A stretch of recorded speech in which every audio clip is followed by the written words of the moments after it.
करते हैं ताकि हम सब जीव यहाँ से निकल चलें। वैसे तो प्रेमी भाई बहनों, बहुत से हम आप सत्संगी प्रेमी भाई बहन आते जाते रहते गुरु महाराज के दरबार में, लेकिन देखिए जब कर्मों का कांटा निकलता है तो दर्द हम लोगों को महसूस होता है। जैसे आपके पैर में ही कांटे चुभ जाए, अगर उसको निकाला जाएगा तब भी आपको दर्द महसूस होगा। निकल जाने के बाद तब वो दर्द धीरे धीरे खत्म हो जाता है। ऐसे ही जब हम जीवों को महात्मा कर्म के कांटे से निकालते हैं तो उस समय तकलीफ महसूस होती है। जब कोई दुख तकलीफ आई फिर हम आप ये सोचने लगते हैं कि भाई हम तो मथुरा गए थे और वहाँ सत्संग सुने, दर्शन किए, फिर हम तकलीफ़ों में बीमारियों में हो गए।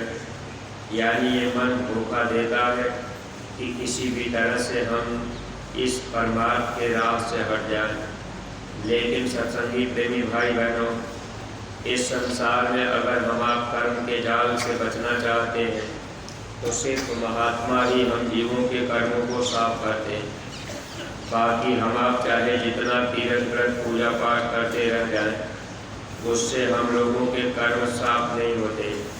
बल्कि सत्संगी प्रेमी भाई बहनों को चाहिए कि जब मानव जीवन में सच्चे सद्गुरु मिल जाए तो फिर तीर्थ व्रत पूजा पाठ दुनिया के कर्म कांडों से अपने को बचाकर बस सद्गुरु की सेवा और भक्ति में लगा लेना चाहिए। अगर सद्गुरु की सेवा और भक्ति में हम आप लग गए, कर्म कांड से हम आप दूर हो गए, तब तो हम लोगों का बचाव हो जाएगा।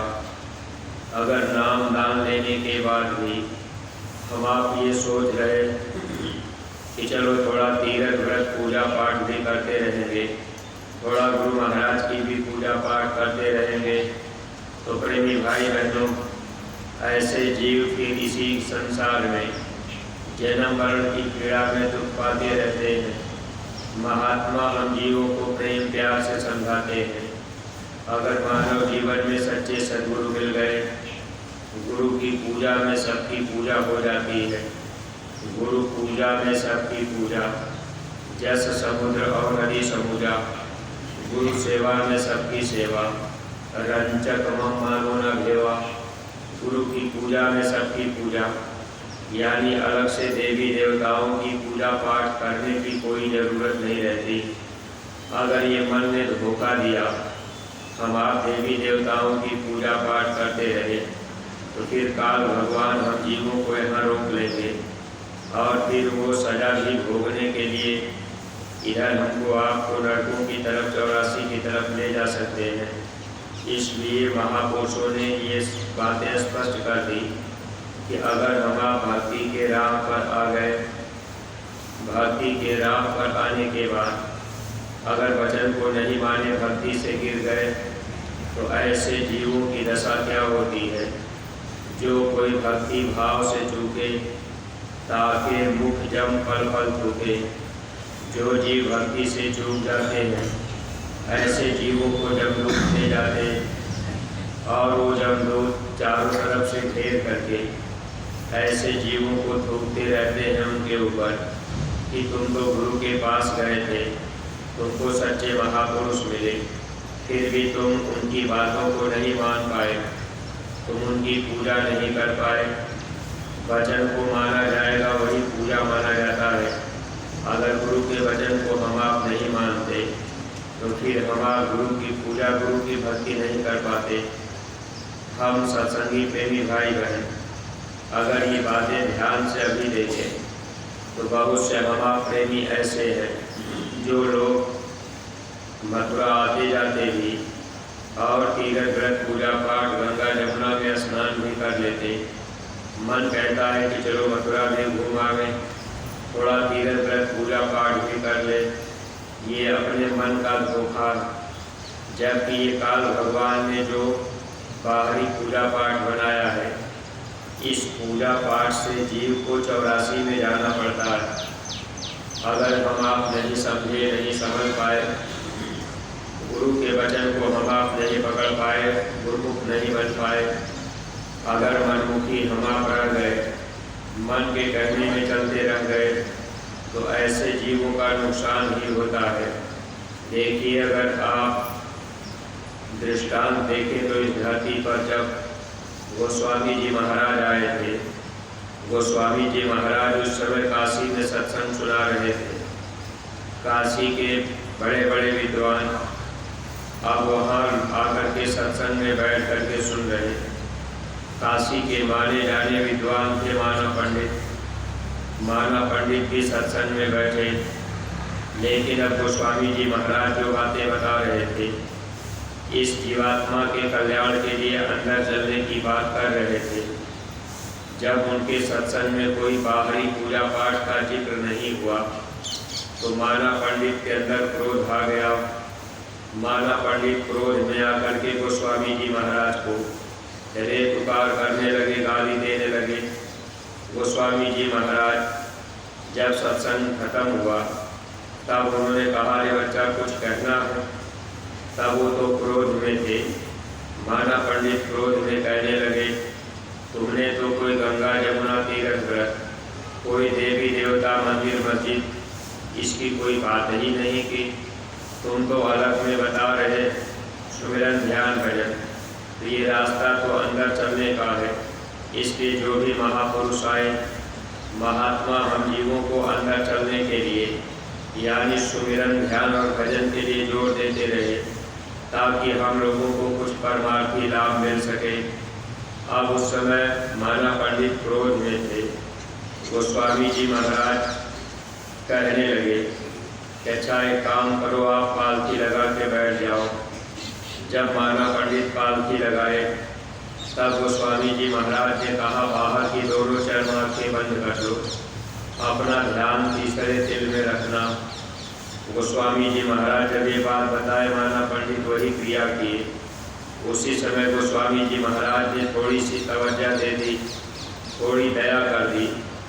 माना पंडित का अंदर का पर्दा जब खुल गया तो माना पंडित देख रहे कि अंदर में उजाला हो गया, प्रकाश ही प्रकाश दिखाई दे रहा। अब अंदर में सुंदर सुंदर बाग बगीचे, बड़ी बड़ी नहरें नदियाँ, अब वहाँ देवी देवताओं के दर्शन हो रहे। माना पंडित अंदर में देख रहे कि अब खुशबूदार हवा भी चल रही, ऐसी सुगंधी हवा।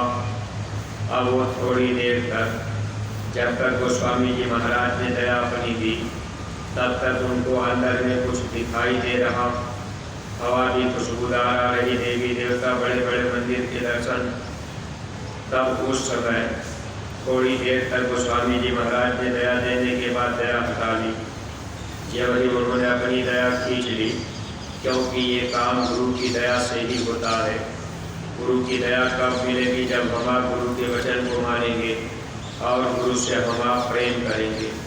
अगर गुरु के वचन को हम आप नहीं मानते हैं, आते जाते भी रहे, तो फिर हम लोगों का प्रेम गुरु से नहीं हो पाता है, क्योंकि हम आप वचन नहीं मान पाए।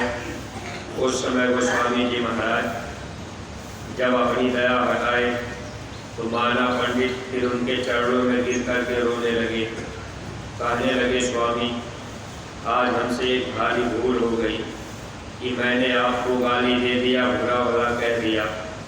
हुजूर आप हमको माफ़ कर दीजिए। अब गोस्वामी जी महाराज उस समय कुछ बोले नहीं। वैसे महात्मा तो माफ़ी का दरबार ही लगाते हैं। महात्मा किसी को सजा नहीं देते, फांसी नहीं देते। बुरे से बुरे लोगों को महात्मा सुधारने का काम करते हैं। वैसे जब अपने गुरु महाराज का इतिहास आगे लोग पढ़ेंगे तो अब तक तो हम आप एक ही इतिहास पढ़ते आए कि वाल्मीकि जी रत्नाकर नाम के डकैत थे। महात्मा मिल गए तो बदल गए, लेकिन गुरु महाराज ने कितने डकैतों को बदला। गुरु महाराज ने कितने लोगों के हाथों से बंदूकें छुड़वा दी, कितने लोगों के हाथों में माला थमा दी, कितने लोग सुमिरन ध्यान भजन के रास्ते पर लग गए। ये इतिहास तो बाद में हम आप पढ़ेंगे। सत्संगी प्रेमी भाई बहनों, अगर हम आप ही सच्चे सद्गुरु को पाकर सच्चे रास्ते पर चलते रह गए, वचन को मानते रह गए, तब तो जीवन सार्थक हो जाएगा। अगर हम आप तीरथ व्रत पूजा पाठ में भटकते रह गए, थोड़ा इधर भी आए, थोड़ा उधर भी गए, तो निश्चित है कि दोनों नाव पर पैर रखने वाले जीव बीच में धार में ही गोता खाते हैं। ऐसे जीव अपने आप को बचा नहीं पाते। तो माना पंडित एक बार गोस्वामी जी महाराज से हाथ जोड़ करके पूछ रहे कि स्वामी, एक बात मुझे आप बता दीजिए। एक भरम मोरे मन में आवा, ताको स्वामी भाग्य सुनावा। स्वामी, एक भ्रम मेरे मन में है, आप इसको साफ साफ बता दीजिए। तो गोस्वामी जी महाराज ने कहा, अच्छा आप पूछ लो, क्या भ्रम आपके अंदर है। तब माना पंडित कह रहे, तीर्थ धाम व्रत और पूजा या में मोह को कछ नहीं सूझा। हे स्वामी, मैंने तीर्थ किया, व्रत किया, मैंने पूजा पाठ किया, गंगा स्नान दान किया, लेकिन आज तक मुझको ऐसा कभी भी कुछ दिखाई और सुनाई नहीं दिया। लेकिन आज आपने मुझे बैठा करके अंदर में जो देवी देवताओं का दर्शन कराया, यह रास्ता तो सच्चा है। लेकिन देखिए प्रेमी भाई बहनों, अगर हम आप महात्माओं के वचनों को पकड़ते तो लगभग आज के 700 वर्ष पहले कबीर साहब जब इस धरती पर आए थे, उन्होंने साफ साफ किताबों में लिख दिया था कि हे इंसान, अगर आप भगवान को पाना चाहते तो आप बाहर तीर्थ व्रत पूजा पाठ में मत भटकना। भगवान देवी देवता कहाँ मिलेंगे? घट में राम निहारा साधो, घट में राम निहारा। एक घट भीतर 7 समंदर, कोई मीठा कोई खारा। एक घट भीतर नगर अयोध्या, जहाँ राम अवतारा। यही घट भीतर राम मिलत है, जब तीसर नैनो घारा। अब कबीर साहब इतना स्पष्ट किए थे कि हे इंसान, जब तीसरी आँख खुल जाएगी तो इसी मनुष्य शरीर के अंदर देवी देवता राम कृष्ण गंगा जमुना सबका दर्शन, यानी अंदर में वो मिलेगा। अब गंगा जमुना हम आप बाहर भटक रहे, लेकिन महात्मा अंदर की बात करते हैं। अब हम आप इस बात को अगर समझ गए होते तो आज कोई भी सत्संगी प्रेमी भाई बहन फिर हम आप बाहरी क्रियाकलाप में न भटकते। अब हम आप ये सोच भी नहीं पाते कि इसका परिणाम क्या होगा। हम आप मन में धोखा दे दिया, तीर्थ व्रत भी कर लिए, गंगा जमुना स्नान भी कर लिए, नियम बना लिए कि चलो उधर भी पूजा कर लेंगे, इधर भी चले चलेंगे। तो ऐसे जीवों का फिर प्रेमी भाई बहनों छुटकारा जन्म मरण से नहीं हो पाता। जब गोस्वामी जी महाराज माना पंडित को अनुभव करा दिए, उन्होंने कहा, स्वामी ये रास्ता तो सच्चा है, लेकिन एक बात मुझे बता दीजिए, ये तीर्थ व्रत पूजा पाठ, ये मंदिर मस्जिद क्यों बनाए गए, ये गंगा जमुना ये क्यों बनाए गए? आप इसको साफ साफ बताइएगा ताकि मेरी समझ में आ जाए। तब गोस्वामी जी महाराज ने माना पंडित को बताया कि देखो माना पंडित, ये देश काल का है। काल भगवान ने जीवों को यहाँ फंसाने के लिए बाहरी पूजा पाठ तीर्थ व्रत बना करके अब हम जीवों को उसी तरफ लगा दिए। हम जीवों का ध्यान बाहर की तरफ हो गया, अब अंदर की तरफ ध्यान ही नहीं रह गया।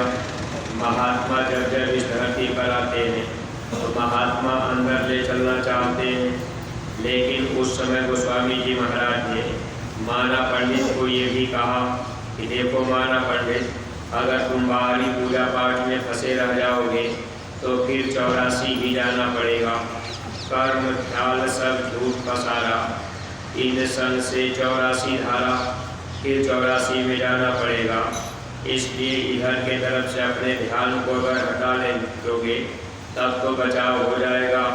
सत्संगी प्रेमी भाई बहनों, अगर हम आप इतने दिन से सत्संग में आते जाते रहे, अगर हम आप इधर बाहरी पूजा पाठ कर्म कांडों में फंसे रह गए, गुरु महाराज रास्ता बता दिए सुमिरन ध्यान भजन का, अगर इस रास्ते पर हम आप नहीं चल पाए या थोड़ा बहुत इस पर चले थोड़ा बहुत उस पर चले, तो निश्चित है कि हम जीवों को भी रुकना पड़ेगा। सदगुरु के मिलने के बाद भी ये जीवात्मा जन्म मरण की पीड़ा से छुटकारा नहीं पाएगी। इसलिए हर परमार्थी प्रेमी भाई बहनों को अपने अपने को बचाने की ज़रूरत है। जब गुरु मिल जाए जीवन में तो बस गुरु के वचन पे हम आप विश्वास कर लें तब तो हम लोगों का छुटकारा हो जाएगा, वरना कर्म के देश में कर्म के बंधन में बंधना पड़ेगा। महापुरुष छुटकारे के लिए ही सेवा करवाते हैं। जब हम आप महापुरुषों के करीब आकर या महापुरुष जब जैसा हुक्म आदेश दे दे, हम आप उस आदेश का पालन करने लगे, तब महात्मा धीरे धीरे कर्मों को साफ कर देंगे। इसीलिए सत्संग भी जरूरी, सेवा भी जरूरी और भजन भी जरूरी है। जब सत्संग रूपी जल आप पाएंगे, सेवा रूपी साबुन आपको लगेगा, तब कर्मों की मैल साफ होगी। अगर आपका ये कपड़ा गंदा हो जाए, आप कपड़े पर केवल साबुन रगड़ते रह जाएं, तो आपका कपड़ा ये साफ नहीं होगा। जब तक कि कपड़े में पानी लगाकर साबुन को नहीं मारेंगे, फिर कपड़े को आप पटकेंगे, धोएंगे, पीटेंगे, तब इसमें से गंदगी निकलेगी। ऐसे ही महात्मा सत्संग रूपी जल देकर, सेवा रूपी साबुन लगाकर अब हम जीवों को साफ करने का काम करते हैं। अब हम आप जब सत्संग भी सुनेंगे, सेवा भी करेंगे, भजन को पकड़ेंगे, भजन करेंगे, भजन अगर हम आप पकड़ लिए, तब तो धीरे धीरे कर्मों की गंदगी साफ होगी। लेकिन जब भजन करने की बात आती है, तो देखिए मन के अंदर आलस्यपन आता है, ये मन बैठना भी नहीं चाहता। 2 घंटा बैठ करके अगर हमको आपको कहीं बातचीत करनी पड़े, इनकी उनकी निंदा आलोचना हम आप करते रहें, किस्सा कहानी अगर कहते रहें, तो ये मन बड़े आराम से लगा रहेगा, सुनता रहेगा। 2 घंटे हम आप पालथी लगा के बैठे रह जाएंगे। लेकिन देखिए, आप 15 मिनट सुमिरन, ध्यान और भजन कुल मिला के 1 घंटे सुबह शाम, गुरु महाराज जो बात बताया करते थे कि 1 घंटे सुबह 1 घंटे शाम, अब इतना समय भी हम लोग अपने शरीर को स्थिर नहीं कर पाते। जबकि महापुरुषों ने साफ साफ कहा था, जब ये तन स्थिर होगा, यानी पहले तन को स्थिर करना पड़ेगा। तन स्थिर, मन स्थिर, वचन स्थिर, सूरत निरस्थिर हो, यानी जब ये तन स्थिर होगा, तभी प्रेमी भाई बहन कुछ लाभ मिलना शुरू होगा। लेकिन ये मन है, फिर हाथ पैरों में दर्द शुरू हो गया। अब उधर हम आप अगर गा बजा रहे, किस्सा कहानी कह रहे, तब तक तो मन के अंदर कोई ऐसा भाव नहीं पैदा होता। लेकिन जब हम आप साधन भजन में बैठते हैं, तब ये मन हम लोगों को धोखा देता, क्योंकि मन अंदर चलना नहीं चाहता।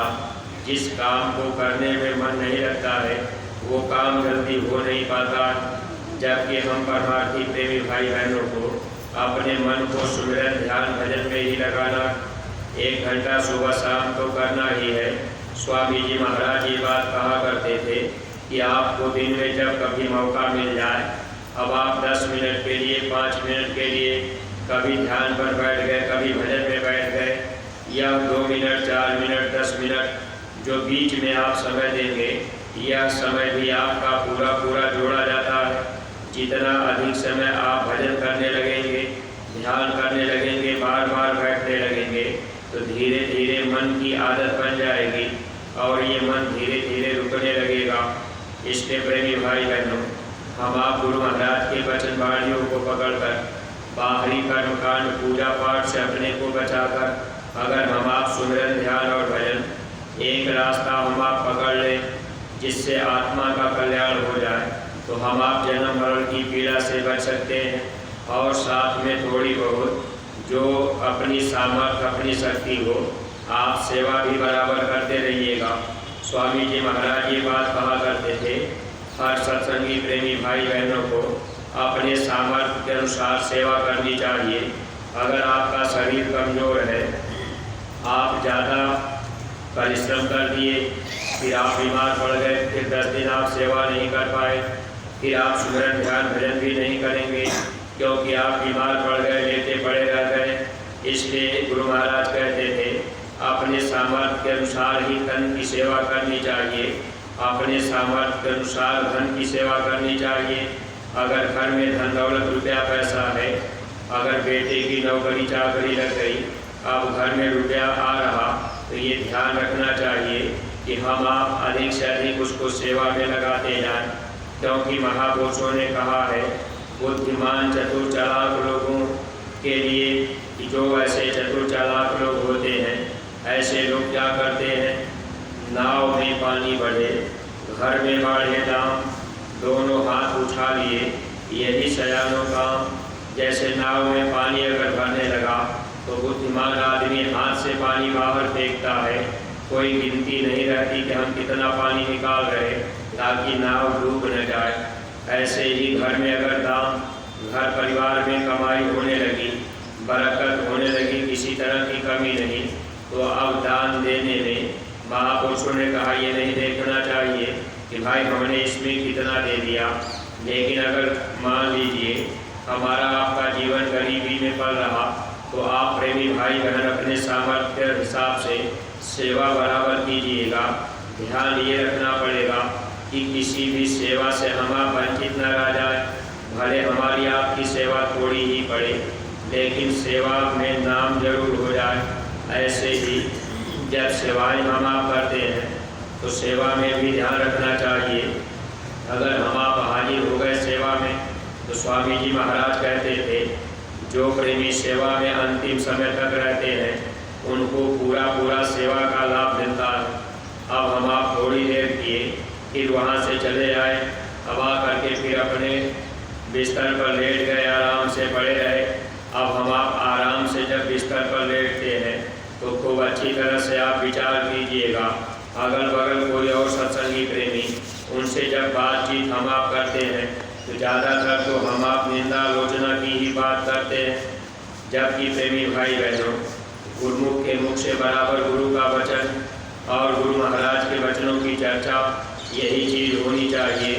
लेकिन अभी तक हम लोगों का मन धोखा ही हम लोगों को देता जा रहा। जबकि हम आप प्रार्थना गाते हैं, गुरुदेव तेरी चर्चा, जब मुँह खुले तो निकले, तन धन जगत की चर्चा, सब चित्त मन से भूले। यानी तन धन और जगत की चर्चा चित्त और मन से भूलने की बात प्रार्थना गा रहे, लेकिन वही तो करते। अब बैठ गए हाल चाल किए, अब अपने घर परिवार का कितना जमीन है, कितना धन है, अब कितने बेटी बेटे हैं, तो आपकी बहू कैसी है, अब यही तो हम आप कर रहे। अब इसी में तो अपना समय निकला जा रहा, एक दूसरे की निंदा और आलोचना में समय चला जा रहा है। इसलिए परमार्थी प्रेमी भाई बहनों, सौभाग्य से मौका सेवा का मिल रहा तो हम आप सेवा करें, भजन करें और थोड़ा सा अपनी वाणियों पर हम आप संयम रखें कि अपने जबान से कोई ऐसी बात न निकले जिससे हम लोग कर्म के दायरे में बढ़ते जाएं। सुनने पर भी कर्म दोष लगता है, बोलने पर भी लगता है। इसलिए अगर ऐसे लोगों के साथ में बैठ गए जहाँ निंदा आलोचना की ही बात हो रही तो हम आप कर्मों के बोझे से दबते ही जाएंगे। आए कि भाई सेवा करेंगे, थोड़ा लाभ पाएंगे, उससे ज़्यादा कर्मों का बोझ लाद के अगर गए तो फिर लाभ हम आप क्या पाएंगे। इसलिए हर सत्संगी प्रेमी भाई बहनों को सिर्फ अपनी तरफ देखना है कि भाई हम ऐसे लोगों का साथ करें जिससे हमारे ऊपर कर्मों का बोझ न आवे और अपने को हम आप बचाते हुए गुरु महाराज के चरणों में अपने मन को लगाए रखें, ताकि लोक और परलोक दोनों बन जाए। जो भी परमार्थी प्रेमी भाई बहन, देखिए आप सेवा में आए हुए हैं, बराबर अपना समय सेवा में देते रहें। जो भी 2-4-10 दिन का मौका मिला हुआ है, ये समय अपना सेवा में चला जाए। घूमने टहलने इधर उधर में समय न जाने पावे, क्योंकि कितने जन्म घूमते टहलते बीत गया। आप कुत्ते को अगर देख लीजिए, दिन भर बेचारा कहीं आराम से ज़्यादा समय तक नहीं बैठता, कहीं जरा सा लेटा फिर चला गया, फिर वहाँ गया यहाँ गया, इस तरह से फिर वो भी घूमता टहलता रहता है। महात्मा हम जीवों को समझाते हैं, अगर हम आप समझ गए, वचन मान लिए, तब तो हम आप बच जाएंगे, वरना प्रेमी भाई बहनों फिर नरको 84 में जाना पड़ेगा अगर निंदा आलोचना में फंसे रह गए। इसलिए अपने को संभाल लीजिए, तब तो ये जन्म जीवन सार्थक हो जाएगा। इन्हीं शब्दों के साथ में हम अपनी वाणी को यहीं पर विराम दे रहे। अगर कोई भी बात अटपटी लग गई हो तो आप लोग अपना छोटा भाई समझकर क्षमा कीजिएगा। सब लोग प्रेम के साथ मालिक के पावन नाम का उच्चारण करेंगे। जय गुरुदेव।